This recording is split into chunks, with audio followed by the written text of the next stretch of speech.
if the body, one of the ways that we know the physical body is reasonably healthy is that it's quiet. There's no pain.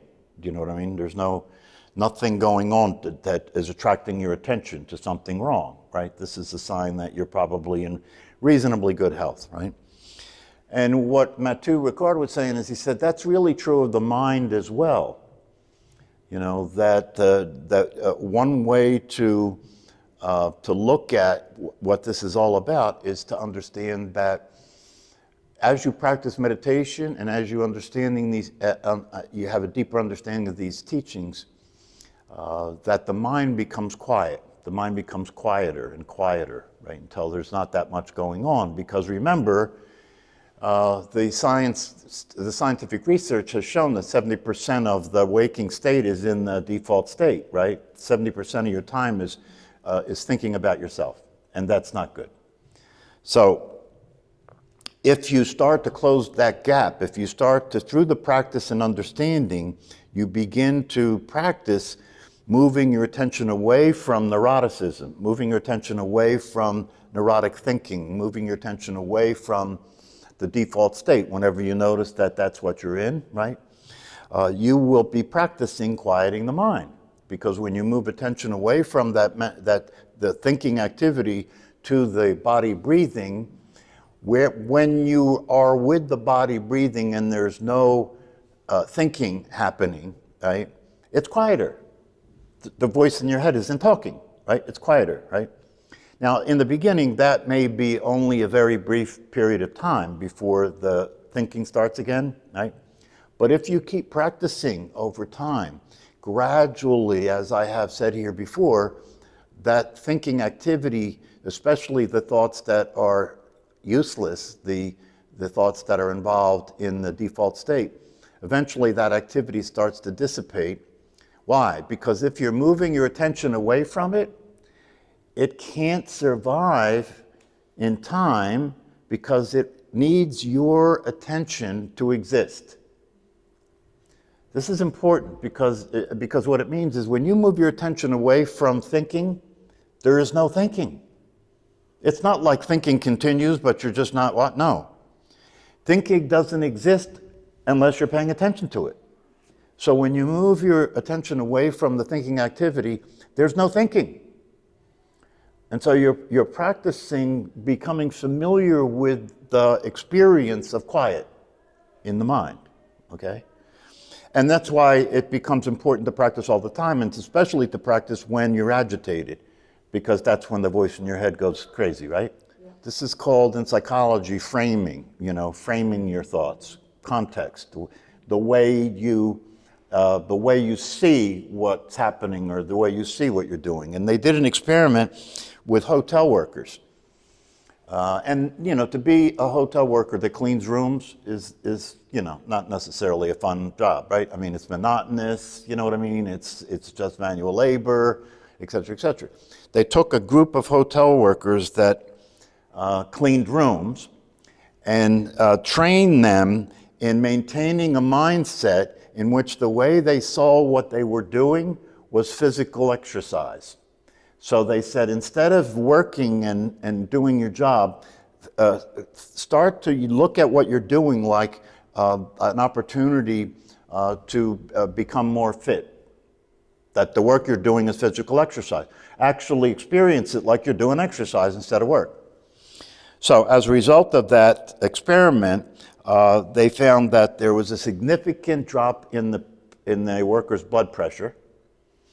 And they found that there was a significant weight loss in the workers just by changing the way they were looking at what they were doing. Right? So that gives you an idea. That gives you an idea what can happen when you train your mind, because that's what that is. That's mind training. You're training your mind to see what's happening a certain way instead of the default state, right? The default state of seeing what's happening that these hotel workers had was, this is work, it's not fun, it's a hassle, I don't want to do it, all that, right? And so that generates a certain outcome, right? Higher blood pressure, right? More weight gain, maybe things that they didn't even measure like depression, right? addiction to drugs or alcohol. I'm sure they're high in this group. I'm sure they are. Right? So it just gives you an idea of what's possible if you train your mind. And meditation is mind training, right? And the understandings that are being taught through the wisdom teachings are understandings to help you see the significance and motivate you to do what's necessary to train your mind. See, the thing is, your mind's already trained, right? But that training is training in being a personality and being limited and being at the effect of your emotions, being at the effect of your thoughts, being at the effect of your circumstances, right?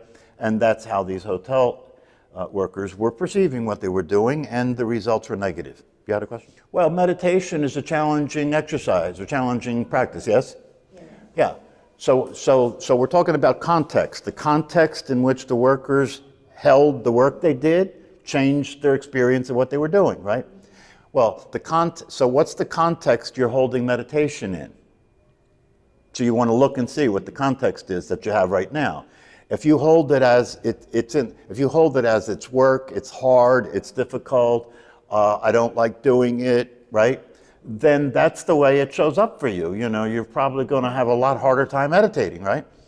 But if you study the understandings that go along with meditation and get excited about the possibility that exists, right? Get excited about the freedom that is possible if you practice meditation.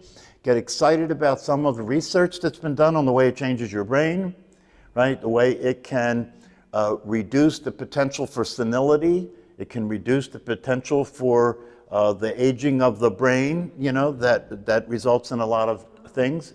It can result in the body being healthier and aging less, right? So that's the reason that all this information is important, right? So that you're motivated to do the meditation with a positive attitude. That what you're looking at is not the challenge or the difficulty of doing the practice, but your eye is on the possibility that the practice makes real. And so when you practice, you stay connected to that, and then you do the practice. You see, so that's training your mind.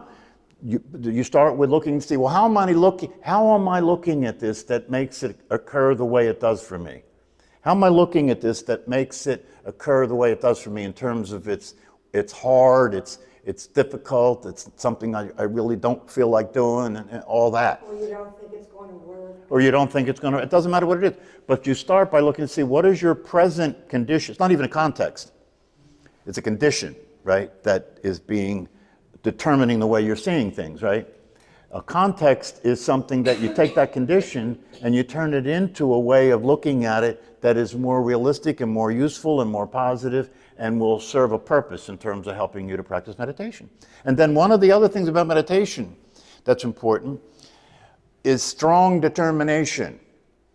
Strong determination. If it is challenging to practice meditation, especially in the beginning part of the establishing a practice, it's an opportunity for you to experience the power of strong determination. Just challenge yourself, you know, how determined can you be about something, you see? How determined? You look at some of the people in some of the professions, like I was listening to a stand-up comedian the other day, and he was talking to a young girl who was like wanting to get into the business, and he said, "You'll never make it." And he said, "I'm not saying that to you to put you down or to, you know, I'm saying that to you because I want you to understand the reality of it.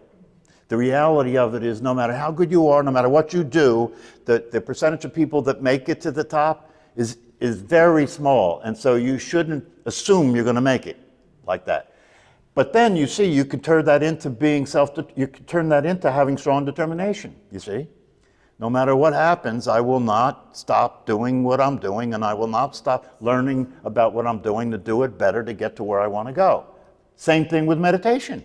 Strong determination. Again, it's kind of a context thing, or it's kind of the perspective, or it's kind of the understanding you have about what's happening. And the example he gave is he said that he was in Tahiti once, and they're sitting on the beach under a palm tree, and he was with another practitioner.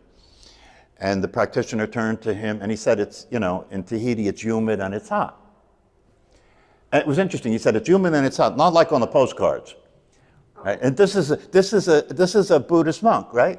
So you might say to yourself, well, that's not a way a Buddhist monk should see it, right? But you see, the Buddhist monk is not trying not to be human. So that might go over your head, but anyway.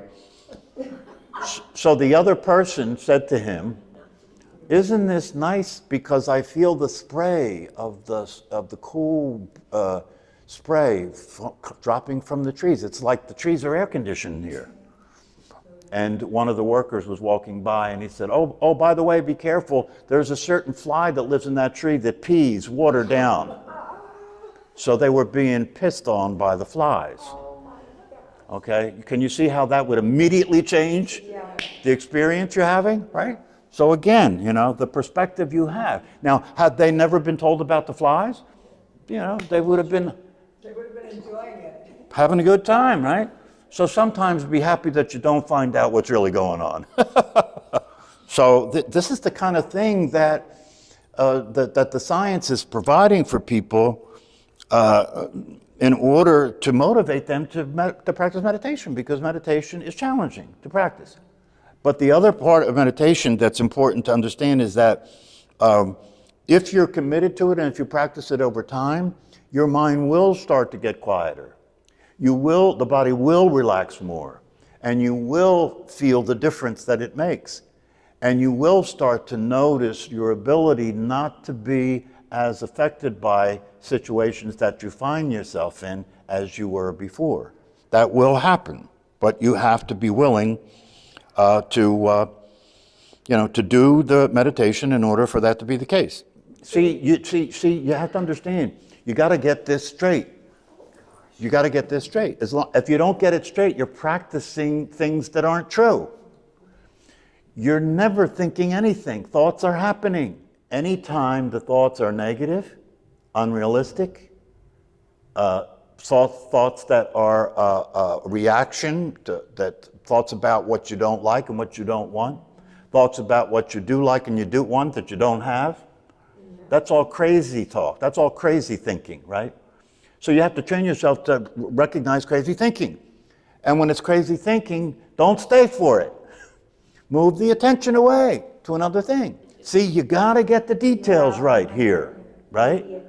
Otherwise, you're going to practice something that's not the practice. Yeah, either neutral or positive, either one. There's plenty available to move your attention to, right? If I'm having a negative, unrealistic thought right now, I could just pay attention to that tree.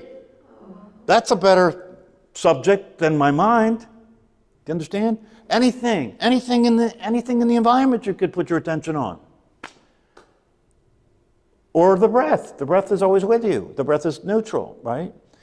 But the thing is this: when you move your attention, you have to be aware of whether you did that, and there's no thinking involved. If there's thinking involved, you didn't do it. You're still thinking, and you think you're not thinking, but you are thinking.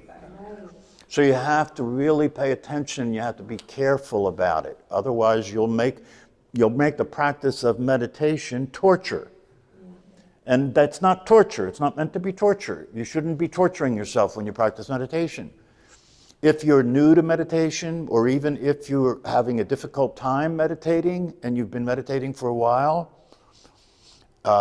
and you start to meditate and you feel uncomfortable and it's really uphill today, right?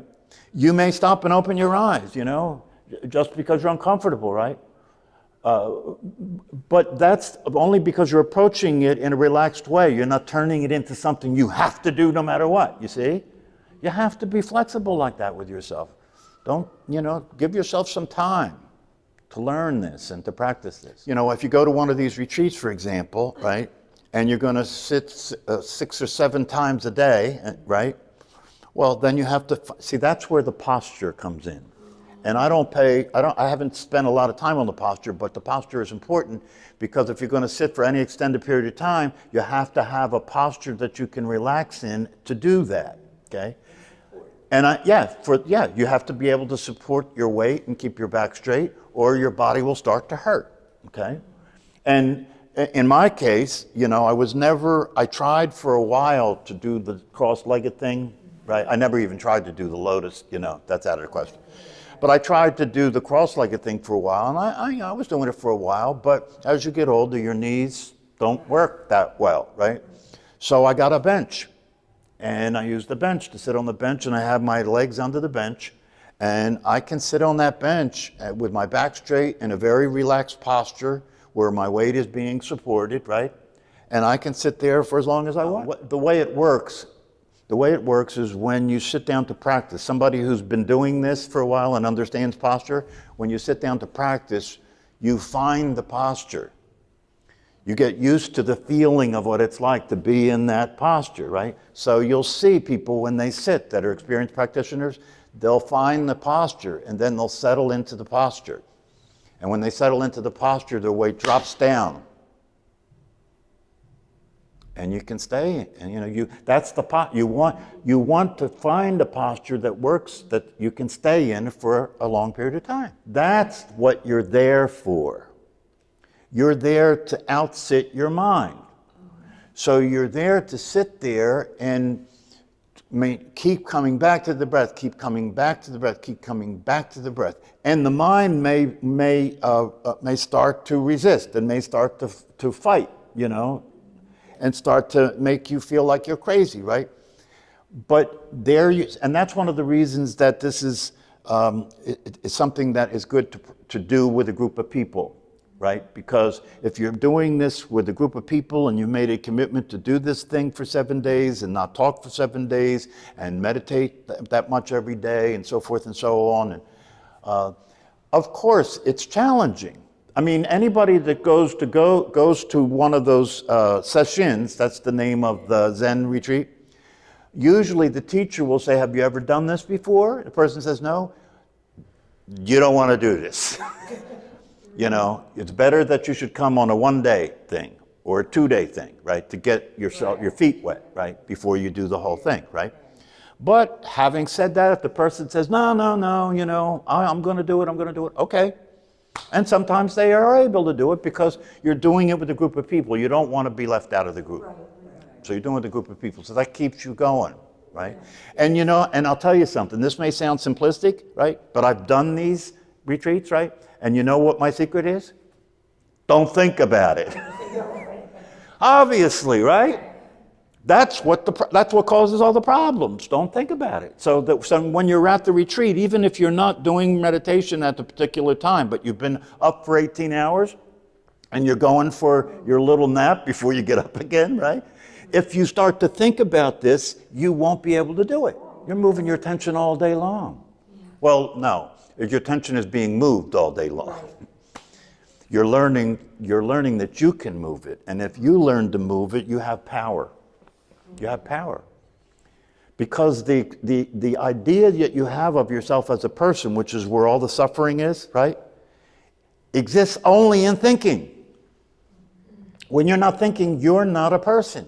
Neuroplasticity means that your brain is an organ that is constantly learning. It's constantly changing. Every experience that you have, the brain is comparing that experience to what it already knows, right? And if that experience is saying, oh, what you thought you knew wasn't correct, this is correct, the brain will replace it. So the brain is an active organ. It's going, even when you're sleeping, the brain is active 24/7, right? And we didn't know about neuroplasticity 20 years ago or 30 years ago. So this is my approach. If you practice this, and your brain starts to get old and you start forgetting things, it's not a problem. It's not a problem. Because if what happens is I don't know who I am, I don't know who you are, but I'm still here, and I have practiced being that awareness, I can relax and enjoy myself. I don't need to know. One of the things that the neuroscientists tell us is keep using your brain, stay active. Stay active. That's why you see people who practice meditation and they practice these understandings. They never stop because they're old. They keep going. They keep making contact with the world. They keep experiencing life as an exciting reality to be involved with. Right? They don't withdraw into themselves like a lot of people do when they get old, right? So you can see that it's not the case that just being old means you turn into a vegetable. That's not true. It's how you're relating to getting old. It's how you are, how you've matured in terms of your consciousness that makes all the difference. So that you can get, you can get old but not lose the experience of awareness. You can't. You haven't been able to lose it all your life. No matter what happens, awareness is a constant. It remains a constant. Well, it'll make you a more mature person because most people have the operating level of a child. So to see things for what they are is maturity in and of itself. You know, children believe in Santa Claus, right? When you grow up, you don't believe in Santa Claus anymore. That's maturity. You're learning more. You're evolving as an individual, right? Part of that evolution is to stop thinking that God is a person. That's the way children are taught about religion, right? But to think that God is a person is a very immature understanding of God, you know. And that's why these people come up with all of these ideas about why it can't be true that there's no free will. It can't be true that thy will be done because God wouldn't do all that stuff to people, right? Well, that's because you're thinking of God as a person. God is an energetic field, right? It doesn't operate as a person or a personality. It's an energetic field. It operates through cause and effect. Not even personal cause and effect. You know, I used to believe in personal karma, right? That, you know, that if good things happen, it's good karma from a past life. If bad things happen. And I grew out of that, right? And because I came to learn through my listening to teachings and practices that karma is not personal. Understanding is such an important aspect of these teachings because the more you learn and the deeper your understandings are, the clearer you see things.